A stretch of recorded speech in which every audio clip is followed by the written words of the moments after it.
Hi library friends, Miss Becky here, and today I'm going to teach you how to cross stitch and get you started with this Baby Yoda, aka the child, aka Grogu, cross stitch pattern. For this project, we're using a size 24 cross stitch needle. This type of needle is nice because it has a slightly rounded point, and size 24 is the suggested size for the type of fabric we're using. We'll need 14 count Aida fabric. Aida fabric is an even weave fabric that's woven to create a grid-like pattern with tiny little holes in it where you put your stitches. 14 count indicates that we'll be doing 14 stitches per inch. We're using DMC embroidery floss. DMC is one of the most common brands, and the colors we're using are green, tan, brown, pink, blue, black, and white. And the precise numbers of the thread we're using will be in the description. You'll also need a 5-inch embroidery hoop and a pair of scissors. The first rule of cross stitch is that your stitches always need to go in the same direction. Cross stitch is made of a bottom stitch and a top stitch. So when I make my bottom stitch, I like to go from the bottom left-hand corner to the top right-hand corner. And when I make my top stitch, I like to go from the bottom right-hand corner to the top left-hand corner. These make a forward slash and a back slash, and when you put them together, they make an X. You can start with either the forward slash or the back slash. It doesn't matter which order you go in, but it's important that you're consistent. You want to make sure your stitches go in the same direction so that way your finished product has a nice smooth texture. The cross stitch pattern is laid out in a grid just like our Aida fabric is in a grid. So 1 square on the pattern equals 1 square on the fabric. And from there, it's kind of a paint by numbers type of situation. The grids on the pattern have some numbers listed, but for the most part, you'll be counting the squares on the pattern and counting the stitches as you complete them. When we start our work, we'll want to start in the center of our fabric so we know that our figure is evenly placed in the hoop and we don't run out of room on either side. So we're going to start by taking our fabric and folding it in half twice. So this way and then this way. And what this will do will mark where the center of our fabric is.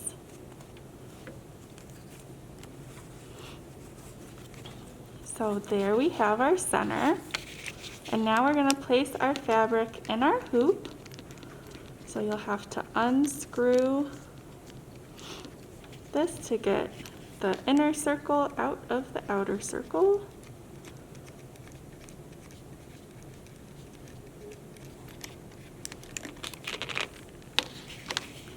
Then place your fabric in the inner circle, trying to keep that center part centered. That looks pretty good. And then place the outer circle on top.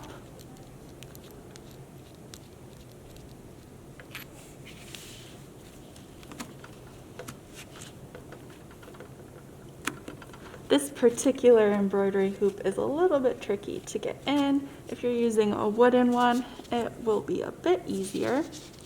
You want your fabric to be nice and taut, but ideally you can still kind of see where that center is. Mine is right there. Then you'll screw this back together.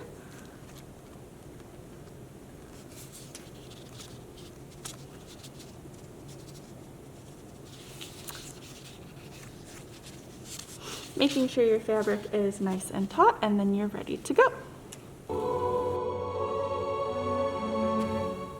Okay, Okay, so one skein of embroidery floss is made up of 6 individual strings. You can pull them apart to see them. There's 6 there. For our project, we only need to work with 2 strings at a time, so we'll pull the 2 strings out. To reduce tangling, we'll pull them out 1 at a time, and also to reduce tangling, you only want to use about a foot of embroidery floss at a time.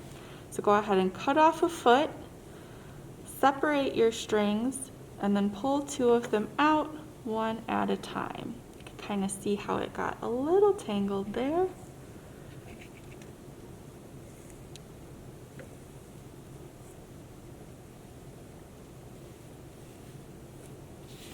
Okay. Now you can take your 2 strings and put them together.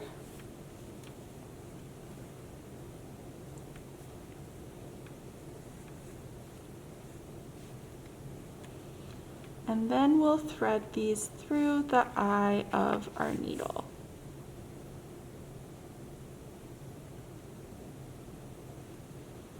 Sometimes it can be a little tricky to get your strings nice and straight to go through the eye of your needle, so don't be afraid to lick them and put them in your mouth. It can make it a little bit easier. Alright, so once we have them in the eye of our needle, we can get started.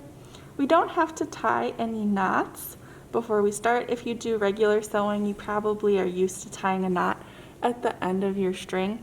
We don't have to do that because all of our stitches are little X's, so they kind of stay together well on their own. Now we'll want to find the center of our cross stitch pattern. You can see that my folds kind of straightened out, but the center was right here. And so I'm working at these squares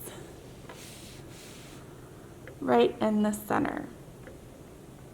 Okay, so on our pattern, our center stitch is marked with a blue X. So that's the stitch we're going to be starting in our center right here. And there's 4 squares going off to the right from that center green stitch. So we're going to start with those 4 stitches. So I make my bottom stitch go from the bottom left square to the top right square. So I'll take my needle and put it in that bottom left space. Then I'll pull it up and pull through. On the back side, I'm going to leave just, an inch or less of fabric there.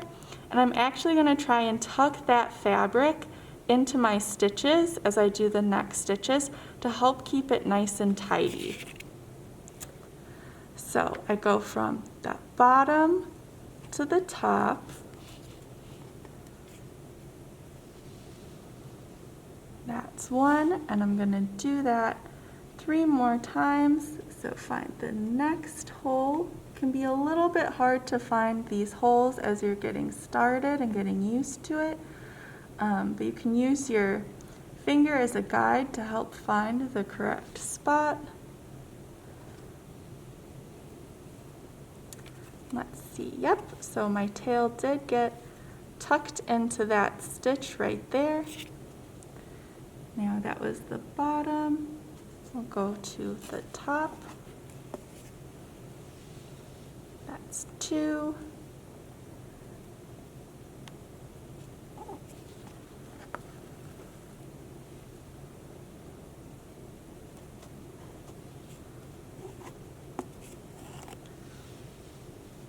Three.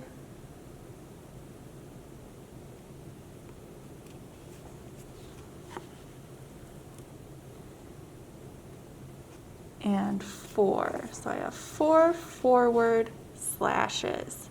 Now I'm going to start coming back and doing the top stitches on those 4 stitches.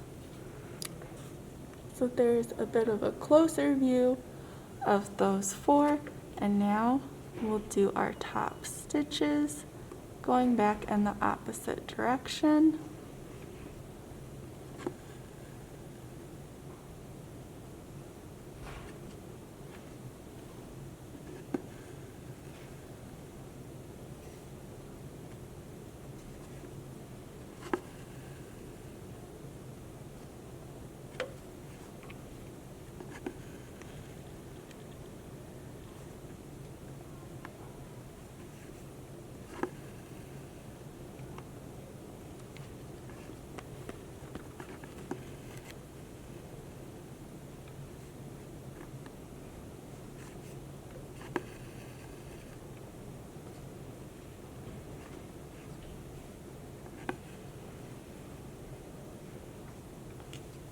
So now I'm going to move up a row, and I'm going to work on these next 6 stitches that are right above the 4 that I did. You can work however you want on your pattern. You could decide to go and do these next ones here. Since I started going in this direction, I'm going to stay on this half of the face for right now. We're going to do this next one. And you can see that this next row goes 2 further out than the one that we just worked on. So I'll line up 4 stitches and then do 2 more.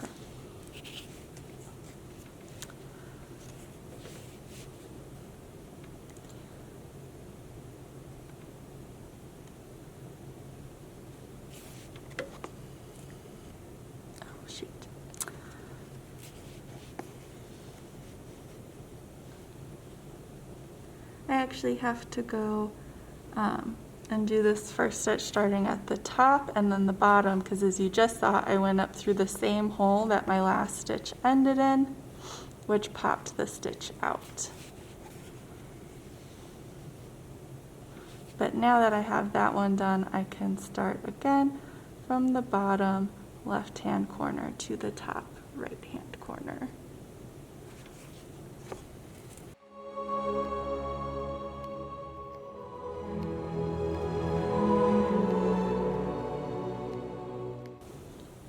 And once I get to the end of that row, I'm gonna go back and do my top stitches.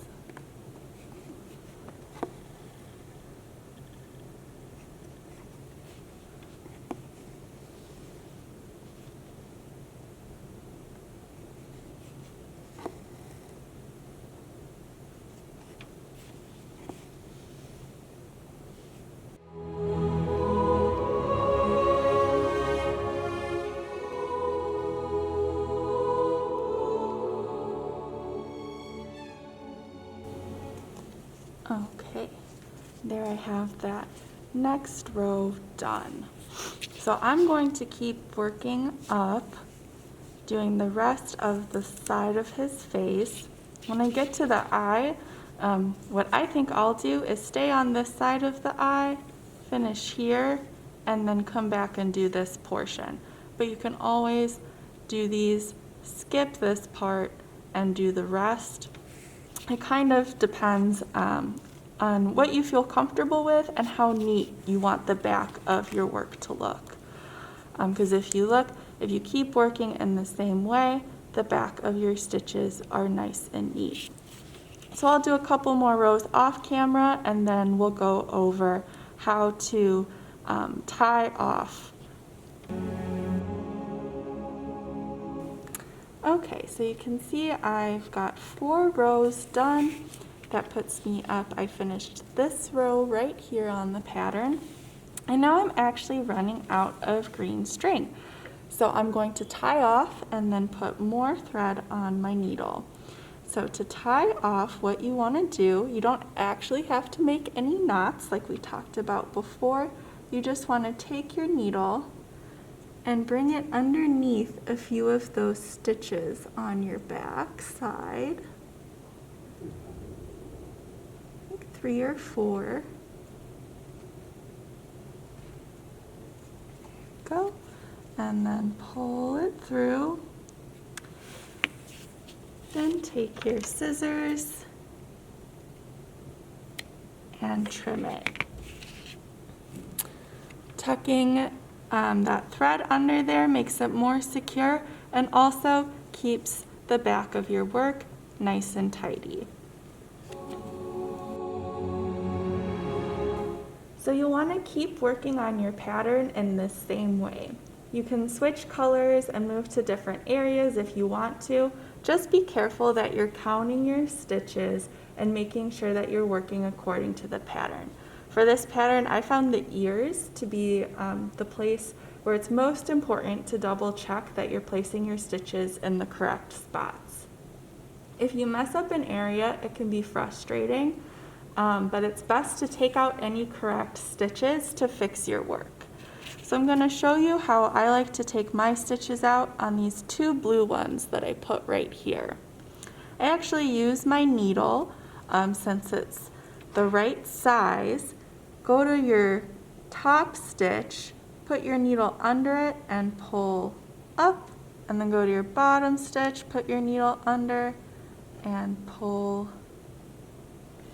up, and just like that, you can take your stitches out.